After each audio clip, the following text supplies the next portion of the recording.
everyone. Thank you for joining us in another episode of the Beyond Data podcast. Today, we have Martin Hosken joining us, which I think is just a pleasure. We are going to be talking about data sovereignty, the difficulty of using data while keeping solutions ethical and data private, and how federated learning can help us with that, what some of the drawbacks are, and hopefully we'll dive into some interesting use cases. I think that Martin has a really interesting perspective to offer here. He is the chief technologist at VMware, where he drives the technology vision and cross-company technology strategy. But he's also on the advisory board for the Center for Data Ethics and Innovation, which is a government expert body that has a really interesting and cool initiative, basically to enable trustworthy use of data and AI. So I think he has a really interesting perspective to offer here. So thank you for coming on with us, Martin, and having this discussion. Oh, my pleasure. Thanks, Tess. Great. Maybe we could start with for those in the audience who maybe don't have all the vernacular, can we just start with a basic concept of what data sovereignty is and how it plays into data, the life cycle of data? Can you give us an overview of that? Yeah, and absolutely. And there actually isn't a specific definition of data sovereignty. It's been interpreted. It's actually been interpreted multiple different ways by different vendors, depending on what they're trying to sell you, to be perfectly honest, and what their go-to market is. But effectively, at a high level, it's where the data lives, who has access to it, who has governance over it, who has control over it, where not only where it actually resides physically, where the disks are, but where that data is processed as well, and any external bodies that might have governance over that based on where it's located. And the best example, and I'm coming from Europe here, from a UK perspective, we have huge challenges here with the dominance of American cloud providers who are subject to American laws. And there is a lot of potential, and there's actually, the Cloud Act 2018 Cloud Act, which defines the requirement for US companies to share data, if requested by, through a judicial process, through warrants, etc., but to share data with from data centers in Europe, from Asia Pacific, if there is a need to do so. So, it's become recently more of an issue in Europe, as of course we've seen the growth of the big American hyperscaler public cloud providers, get a much bigger dominant play in Europe. We've seen these concerns grow. And obviously VMware as a cloud provider ourselves, but we work through partners to deliver those services. We've created a program at VMware that allows our partners to certify themselves as sovereign, where the data lives, where it's processed, who has governance over it. So it is a bit of a differentiator for our VMware partners here over the big US, the big four, if you want to call it that, or big five, depending on how you count them. Yeah. So one of the things that I kind of picked up in that is this question of sharing data when needed, or when, I can't remember the exact word you used, but that's a really kind of a big question, right? Because when is it needed? When do we want to share data? How do we share data, right? And I think that's kind of a beehive at the moment. Correct? Yeah, absolutely. And this came about for good reason, and you can fully understand, the legislation that sits behind it. I think, and I hope I got my dates right here, but around 2016, the FBI went to Microsoft with a warrant requesting data on a suspected, drugs trafficker, and that data resided in a data center in Ireland.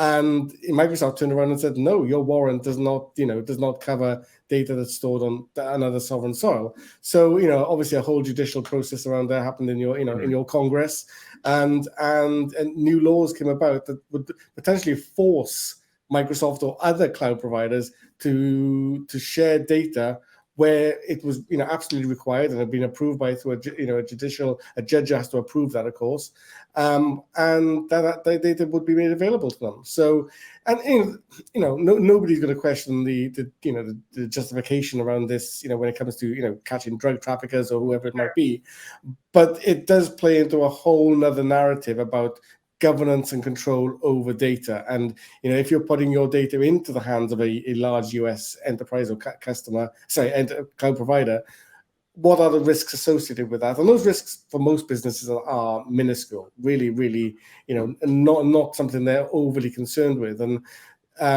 it's only certain maybe government organizations or maybe certain types of organizations who supply to government, and maybe the nuclear industry, maybe the defense and Ministry of Defense type suppliers who supply equipment to the UK and European armies. Maybe it's of concern to them, but in general it's not. But it does give an opportunity for maybe more regional cloud providers to be able to provide a service that is not available, not truly available, at least on one of the big hyperscalers.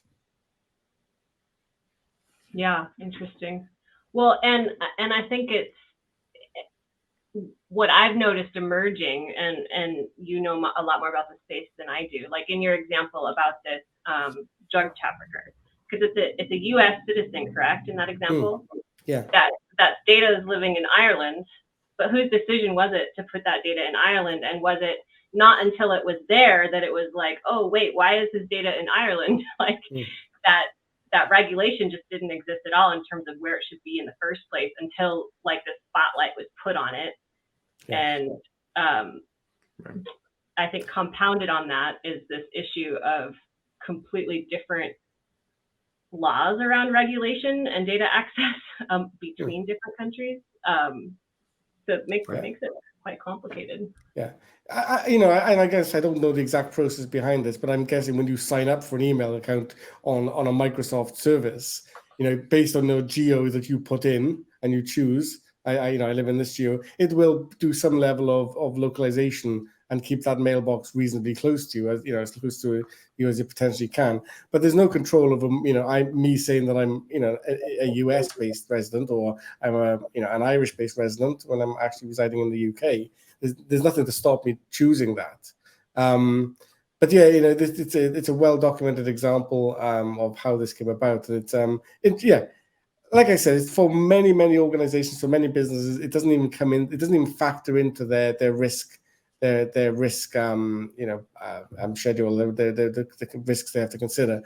But for very small numbers of organizations, it does become a factor, and it is certainly something we're seeing a growing concern about this. And it's obviously not just US legislation. There's growing legislation coming from the EU around, there's the new EU Data Act that actually, as part of my role at VMware, we've been playing into that.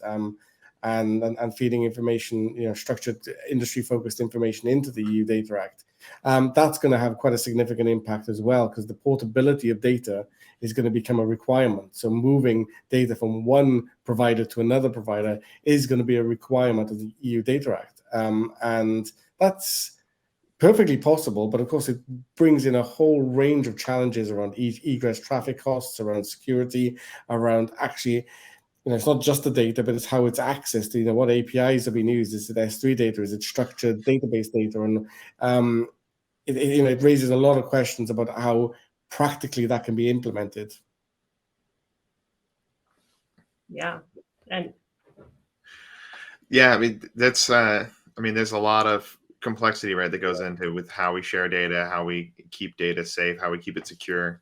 When we're talking about data sovereignty, one of the things that comes to mind for myself is a few years back, right, Apple had a big push for keeping their data or a cloud security play, right, with all of the data that your personal data, right, and saying, hey, if and the conversation was, if the FBI or the government needs this data to stop child trafficking or drug deals, right, like, how does the government get access to the data? Should it get access to that data? Yeah. And who owns that data even? Yeah, and I guess that's one of the legal challenges of all major cloud providers, whether it's Apple, whether it's Microsoft, Google, AWS, or any of the others. It's no longer just about providing a cloud service. All the legal frameworks, the legislation, all that comes as part of that is something that they have to manage. And for customers, in some respects, that's a good thing, because it offloads that risk and those challenges that customers face with around how they manage their data. I'll put it into a public cloud provider, and I'll use their services, and I will, I'll rely on them to make sure that I'm protected legally about where this data resides, who has access to it, etc. Right. Yeah, and I think that one interesting thing that pops out to me in this conversation is that, we're talking about sharing data under these sort of exceptional circumstances, like child trafficking, drug trafficking. But I think that there's also this big conversation around how we preemptively share data for the better good or for targeted objectives. And that's one thing I found interesting in when I was looking into the Center for Data Ethics and Innovation's work that you're associated with, this program that they did, where it was basically an experiment, is how I understood it. They were like, let's experiment with what are the outcomes when we try to combine data for a targeted objective that the government would be basically government provided services. And I just thought that was really interesting, because to me it felt very experimental, and let's just see what the outcomes are, the complexities. And I was a little bit, and I'd be interested to hear your thoughts on that. And I was a little bit, when I kind of read through it, I was interestingly surprised at some of the difficulties that weren't even the technical difficulties, but rather the social difficulties that arose from it. Because it is difficult for the government buy-in, understanding of what's going on, not stigmatizing groups, really interesting things that kind of came out of that. Yeah, and being part of the CDI has really been an eye opener for me. I come from an industry background, a technology background, and during COVID, I was looking for some new things to do and some new exciting things to get involved with to keep my interest. And I saw this, and I got approached about doing it, and for whatever reasons they thought I would be a good fit. But it is fascinating. You're absolutely right. And it was actually a joint program between the White House and UK government in Westminster as well. And there were programs run in the US and in the UK. And I was heavily involved in the UK part of that. And effectively what we did is we gave very quite strict frameworks, we give a predefined data set, and there were two options. There was SWIFT data. So SWIFT is the international transfer of money between banks. And the aim of that was to look at how you could identify anomalies and identify fraud. How can you potentially identify fraud in transactions or multiple transactions that are happening globally? Again, addressing crime issues around that.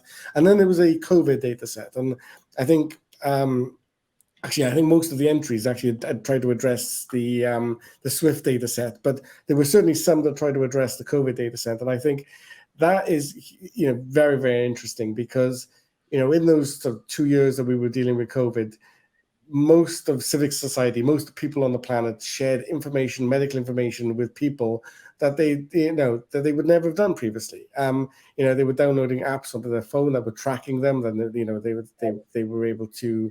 That data was potentially available to government entities and track movements. It was also if you came into contact or the suspected contact of someone with COVID-19, you'd get pinged an email. You'd be told to get a test. You'd have to go and get your test. You'd have to enter the test into the app. All that information was shared. And now there is this huge data set that someone, not me, luckily not me, but someone has to figure out how we use this data set for the greater good of humanity going forward. Because, I don't know how when the next pandemic will come along, but it certainly will come along. Hopefully, hopefully not in my lifetime. That's absolutely yeah.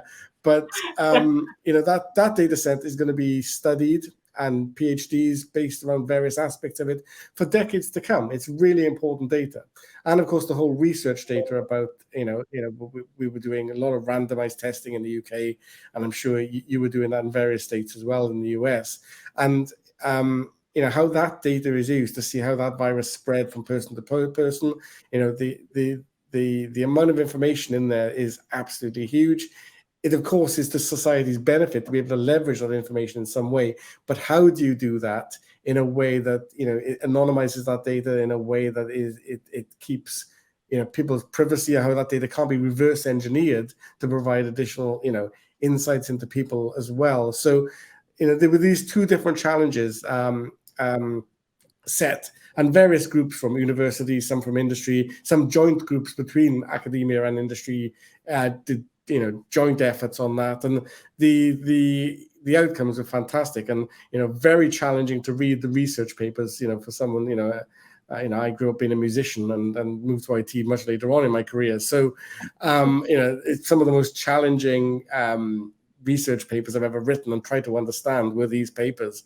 But it was great to see such a level of involvement, and there were monetary funds available effectively, which was what was driving this. So if you were able to successfully do anomaly detection in the Swift data sets, then there was money available to continue that research, and hopefully potential projects could come out of that, which would benefit the banking industry and other financial services industries to reduce fraud.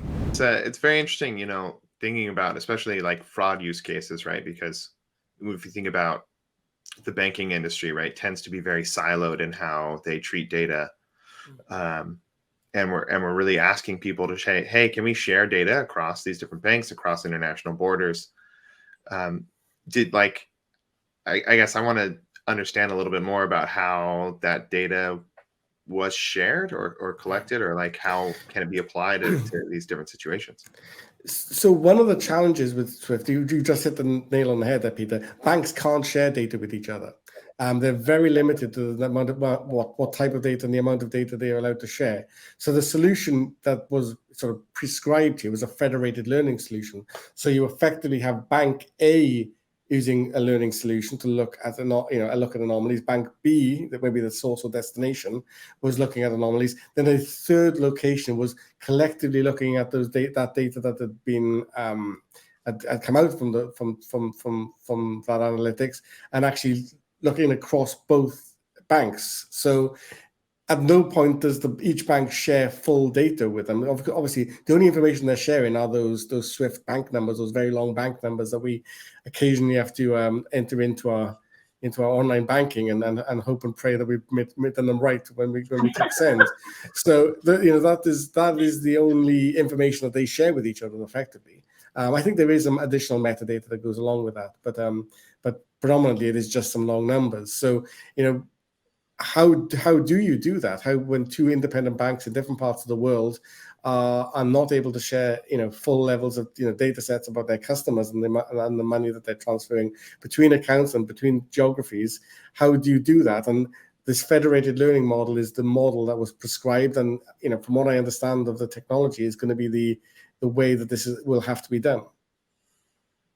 Yeah, I think that the engineers who came up with federated learning, I think it's just genius and interesting in its own way. And I think it's an interesting solution because while very clever, interestingly, when I first looked at it, I was like, oh, this makes data completely private. And then after looking at a couple of different use cases, I was like, oh, actually, there are instances where someone very clever, again, could reverse engineer because the federated learning, just for the listeners, right, is where you have data in these separate locations and models are trained at these separate locations. And then there's this very clever aggregator that essentially accounts for all those different models for a larger global model that's then disseminated to all of these individual users. But the information that's sent to the global model developer, if you're incredibly clever, can actually be, in some cases, reverse engineered, which I find on both sides. I mean, even someone being able to do that, they have to put a lot of effort into doing it. So that's good, but it's still a loophole.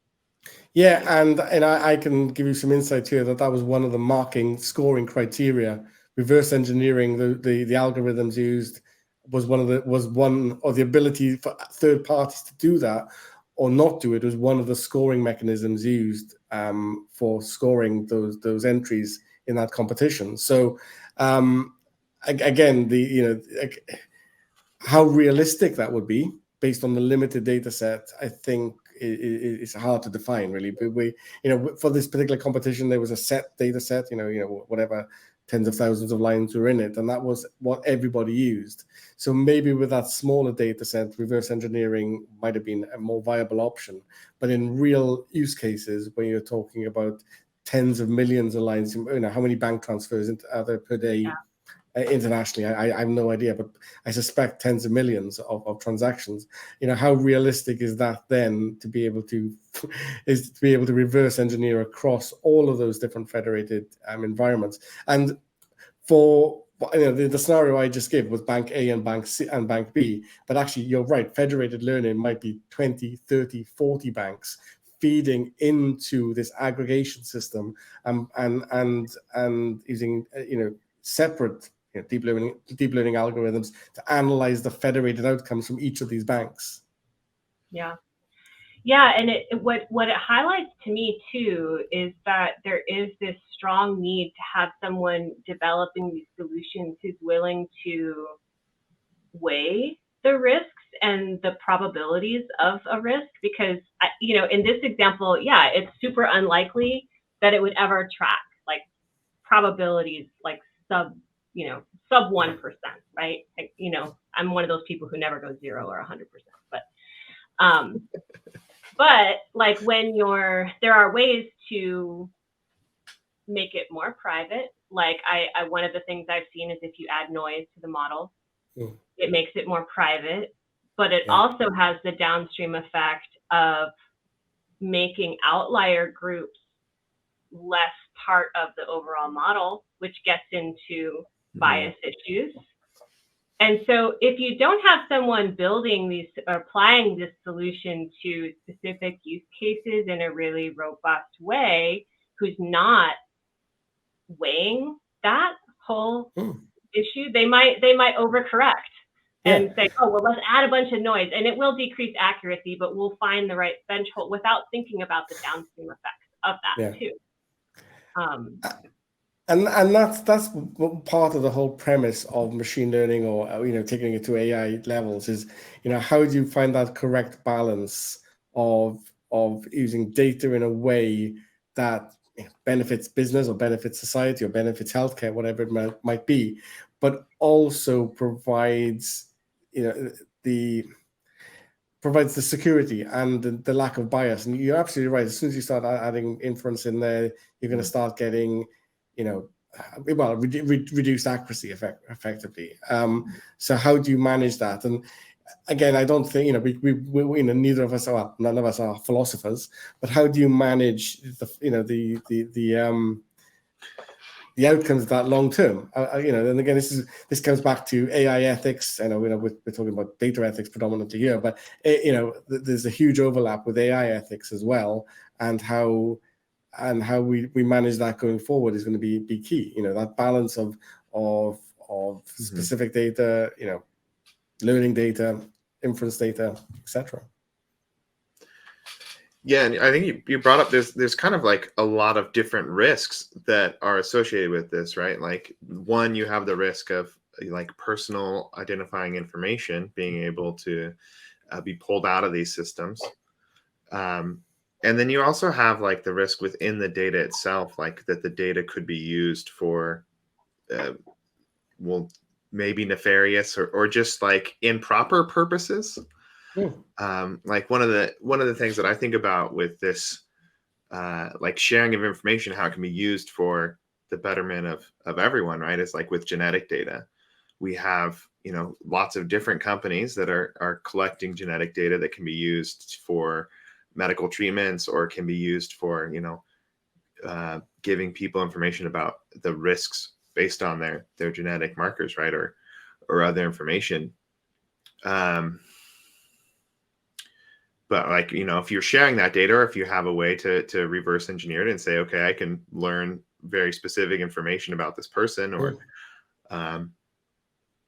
if let's just say I'm a pharmaceutical company and I can find out, people that have these genetic markers are predisposed to this certain condition or disease or whatever it is, and then I can market specifically to those people whatever my drug is, right? Like, we don't really want that to happen, at least in an unregulated way. Yeah.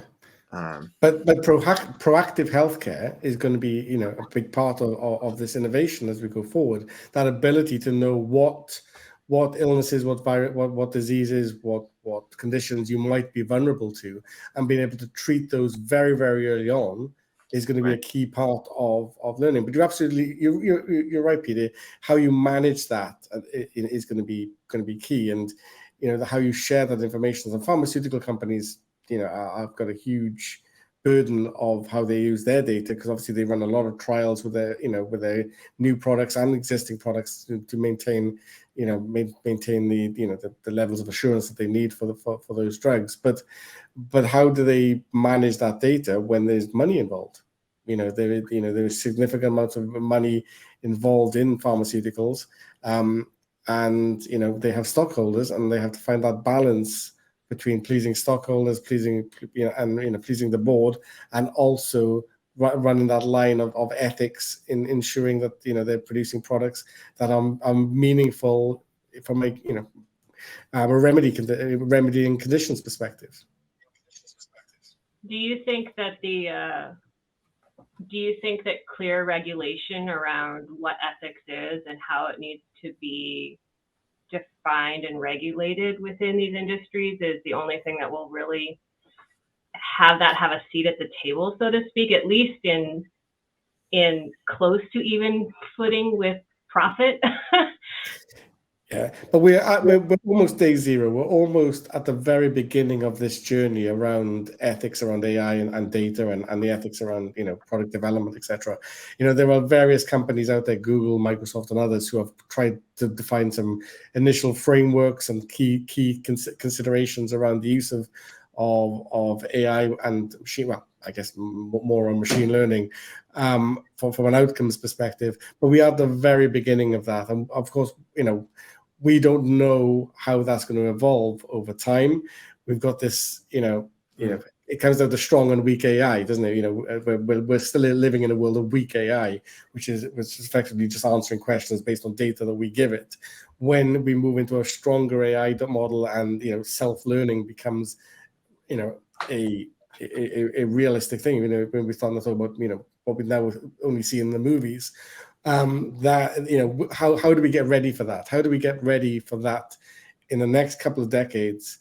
Because robots and machine and artificial intelligence that can at least mimic human behaviors and human being behaviors, we are moving towards that. And then it comes into a range of philosophical discussions about what makes a human and what makes a non-human AI intelligence an AI intelligence. And again, I'm not a philosopher, and it's going to be a very difficult challenge for those people who have to walk that line between the ethics of human behavior and AI behavior. Yeah, and the interdisciplinary nature of being able to have that debate is interesting. Like, I wouldn't have thought 10 years ago or 15 years ago. I mean, I took ethics classes, almost 20 years ago now, but like,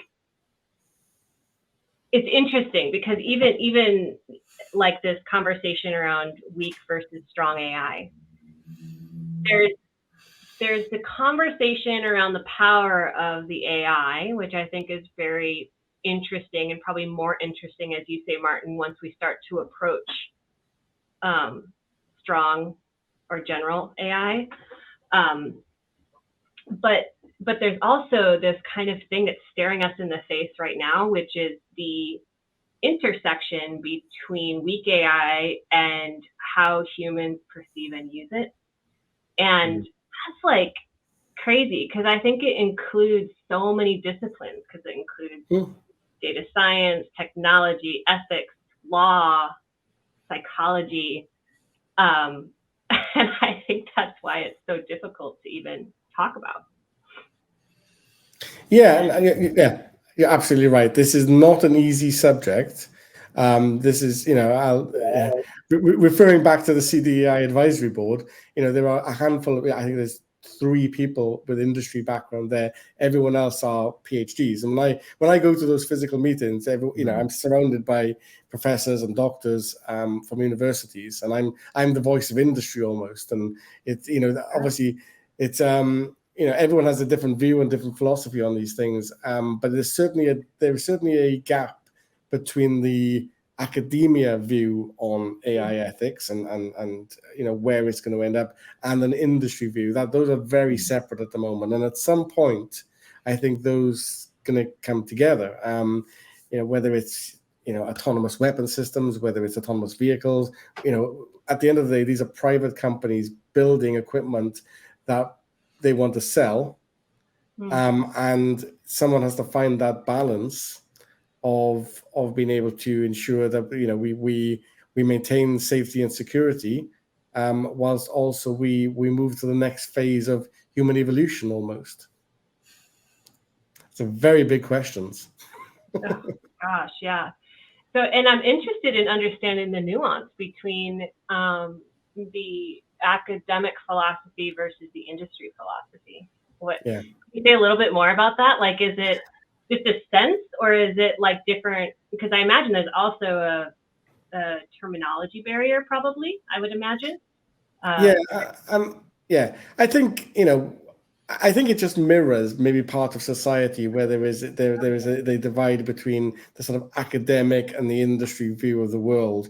If you study computer science in university, certainly, obviously there's a whole range of different courses available, but you learn about robotics, you learn about algorithms, machine learning, coding, Java and Python, etc. And then you get your first job in industry, and you find that everything you've learned is pretty much irrelevant to your job. We've all been there. We've all been there and found that out pretty starkly and quickly ourselves. So I think what you're referring to, Tess, this sort of divide of philosophers, if you like. There is a much more of a philosophical view taken of AI at academia, and within industries, because how do we make money? How do we monetize solutions, both short-term and long-term, to, again, shareholders, boards of directors, whoever it might be? At the end, it becomes, for the likes of the Google, the Microsoft, it's all about monetization. And the academics have a privilege in some respects not to have to worry about that. They have to think about the philosophy and then the humanity part of this. And that's equally difficult. Mm-hmm. And so that's why you're saying that the one of the potential forcing functions to kind of bring these worlds together is something like autonomous weapons, because is that what you're saying? Let's just go on an easy subject here. Should we really just address the easy topics here? So, because again, I only have a limited insight here, but the ability for an AI to take a life, and what that means, from a morality perspective. We put weapons in the hands of 16-year-olds and send them and send them off, but then putting a weapon in the hands of a artificial intelligence, many people, that does not sit easy with them. It just feels morally wrong to do that. A drone that can do image recognition and recognize a particular site, maybe whatever it might be, a launch site for a SAM rocket or whatever it might be, or even target based on facial recognition.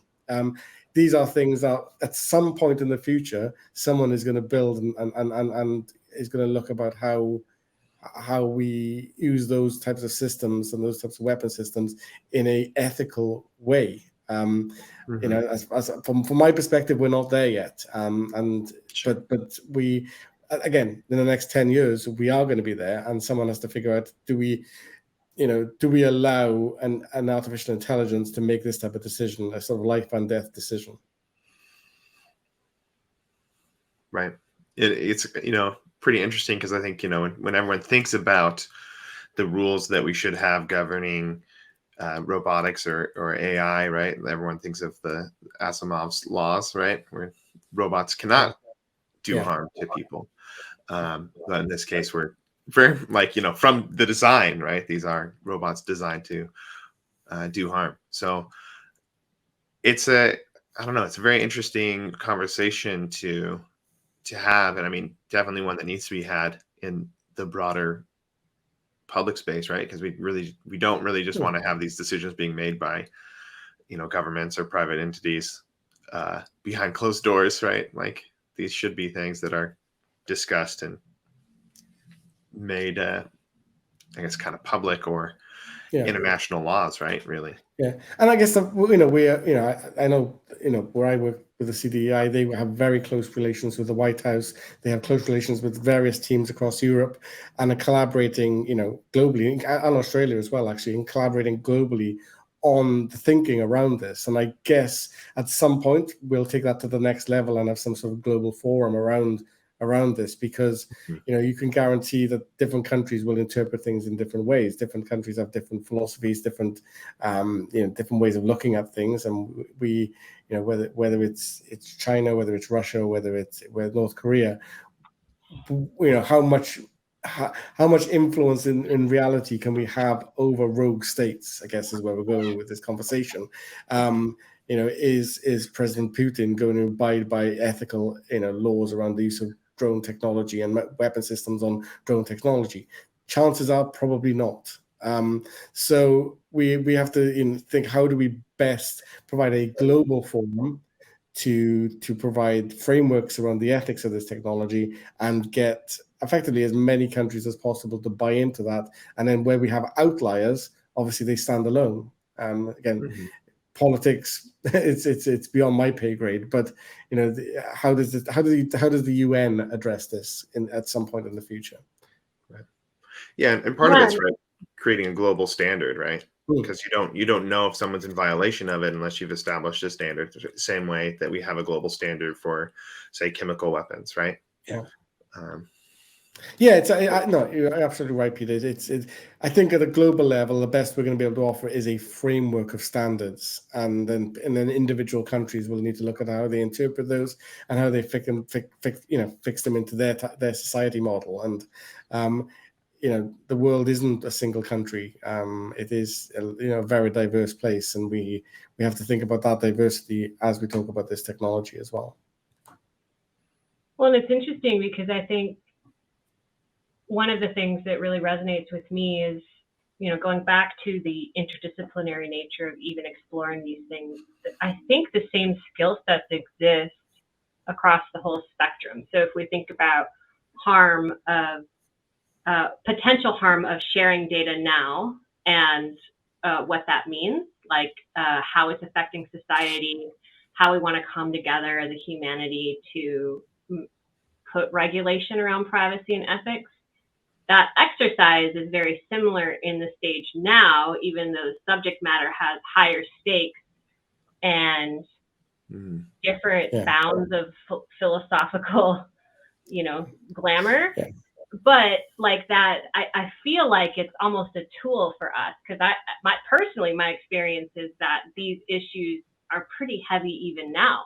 Like there's several examples that disturb me on a regular basis.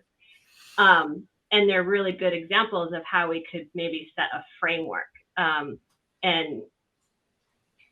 be good. I mean, it's kind of like universities. Like, I feel we started out with, math, and then, chemistry, which incorporated math, and physics, which incorporated chemistry, and chemistry, which incorporated, you start to build on these interdisciplinary fields, which this feels very akin to that.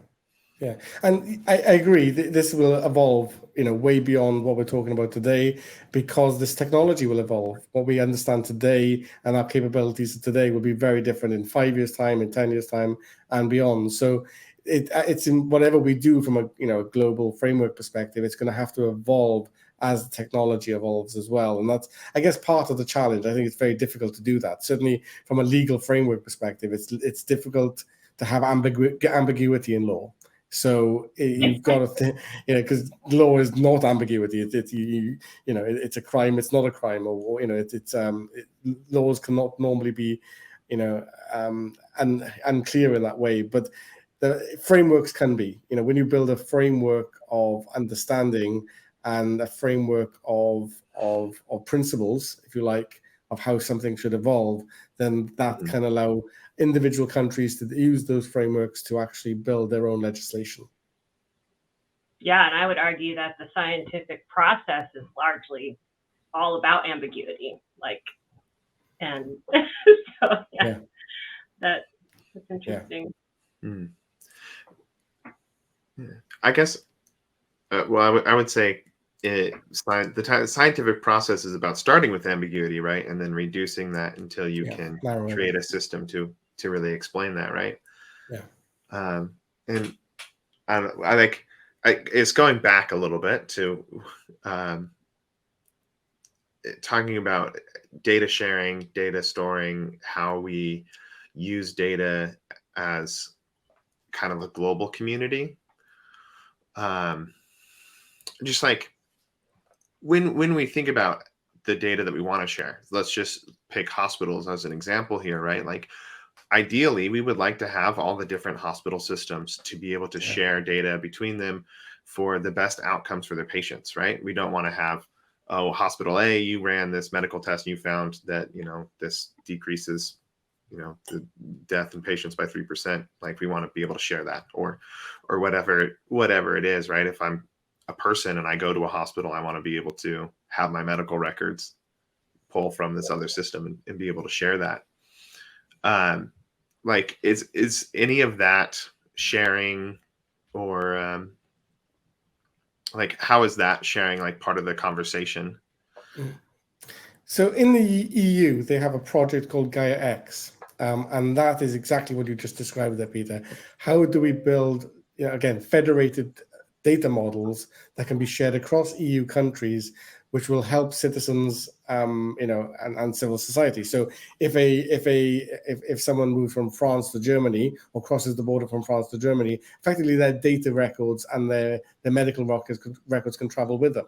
Obviously, part of the EU framework is healthcare is transportable with you, wherever you go within the EU. So that, when someone is on vacation or someone actually moves more permanently to another country, making it easy to transfer those medical records is one example. But also banking information, and coming back to our sharing of data around banking from earlier on, how can banks potentially share data across different geographies in Europe, and again to reduce fraud and understand potentially improve customer experience, etc. So there is a project called Gaia X, which is all about federated data sharing. That's still relatively infant, and it's moving fairly slowly. And the reason it's moving fairly slowly is because it's really difficult.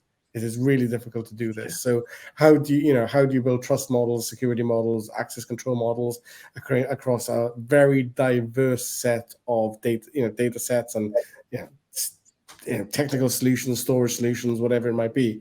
It's very, very difficult to do that, and it's all been built through open source as well. So again, that I guess slows things down. So there's certainly, I think, a desire to be able to do that.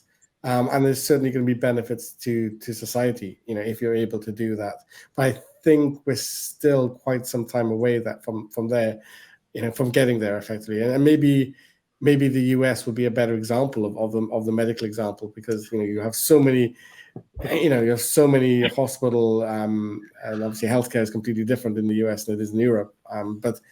But you have so many diverse companies, so many different companies, all implementing their individual technologies and systems, some often from the same vendors. Actually,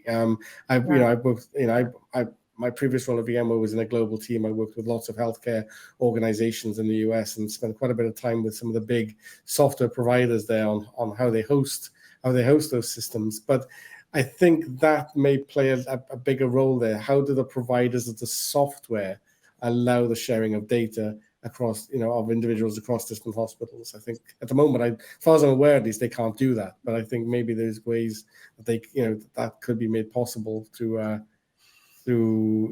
again, the right frameworks for the patients. Right. And so my wife is a doctor, and so she deals with this all the time.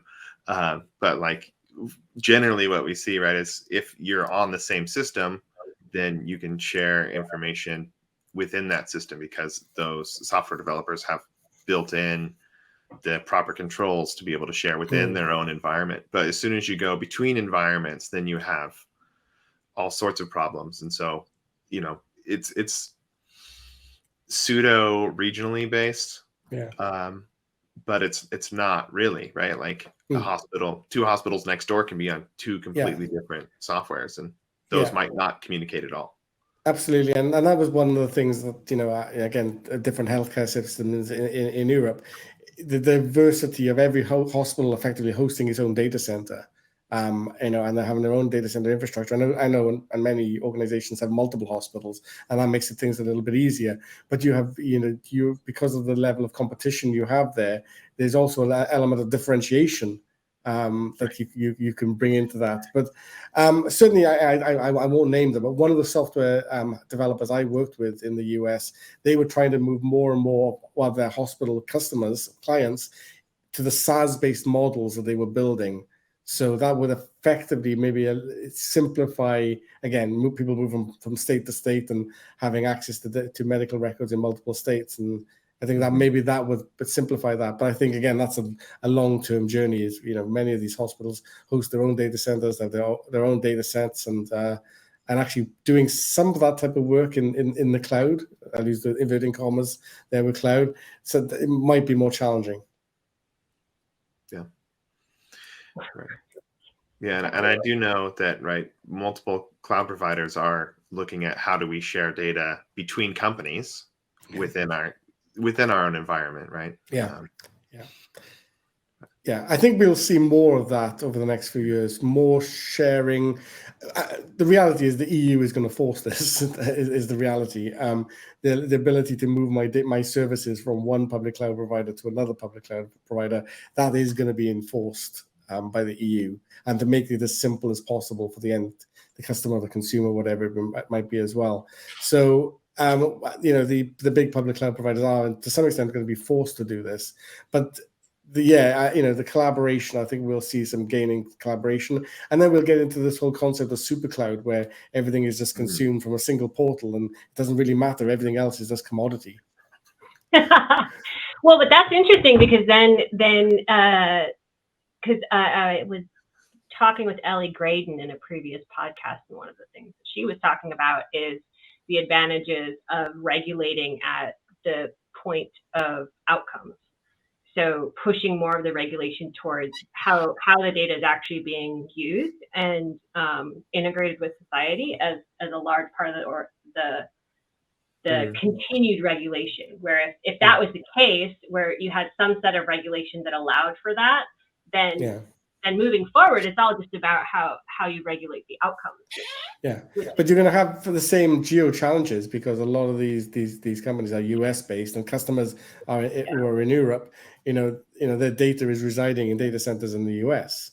So it's a difficult question, but many people, again, I don't think many people actually think about it, but when they're on social media and when they're consuming social media, when they're sharing private information on social media, they perceive the benefits of social media outweigh the negatives of social media.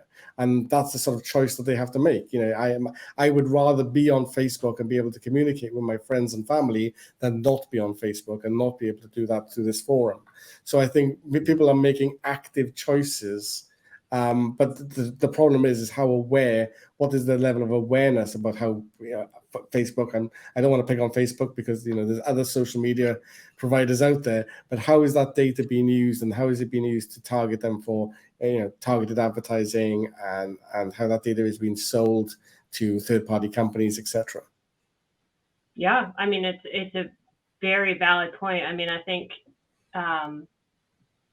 it was a few years ago where, after having enough exposure to understanding that, and for my teenage son as well, it was like, okay, we're not doing social media, just not doing it, because to me it was, because I don't feel immune to persuasion. Like, I know that about myself. Like, and I honestly don't think anyone is. Yeah. But, so for me, that was the right decision. And part of that was, because I have a teenage son and a teenage daughter who I felt that was important to, demonstrate and impose on them. I always think it's great when people announce on social media that they're leaving social media. I think that's always a special moment for me to see those announcements. But yeah, we've had, there's been, just in the news of the last couple of days in the UK, there's been a debate about whether you allow 16 and 17-year-olds to vote and that, some of the arguments against that are, the influence of social media. Depending on what you look at on social media, you'll get bombarded with a certain type of narrative. Yeah. And, obviously, that influences everyone to some extent, but young minds particularly are more influenced by what they see and what they read on their phone screens than they are what they hear often in their classrooms or from their parents or from their families. So, one of the arguments against allowing 16 and 17-year-olds to vote is that. Yeah, that's interesting, because I the division I see completely really here in the US, where I feel like social media has created these berms of perspectives that are very in conflict with each other, and that's very tied to politics.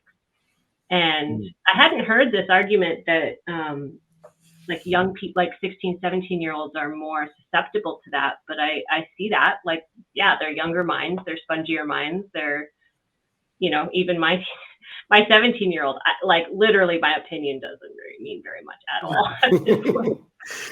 I have a 3-year-old daughter, and my opinion doesn't mean very much to her either. So, it's not an age thing. Yeah, interesting. Well, this has been an amazing conversation, Martin. Really appreciate you coming on and joining us. I think we've hit our time for the day. So thank you, everyone, for joining and tuning in with us. Just a really good conversation. Really appreciate you coming on and talking with us. No, my pleasure. Anytime, both of you. That's really enjoyable. Yeah. Yeah, it's great to be able to talk with all of you.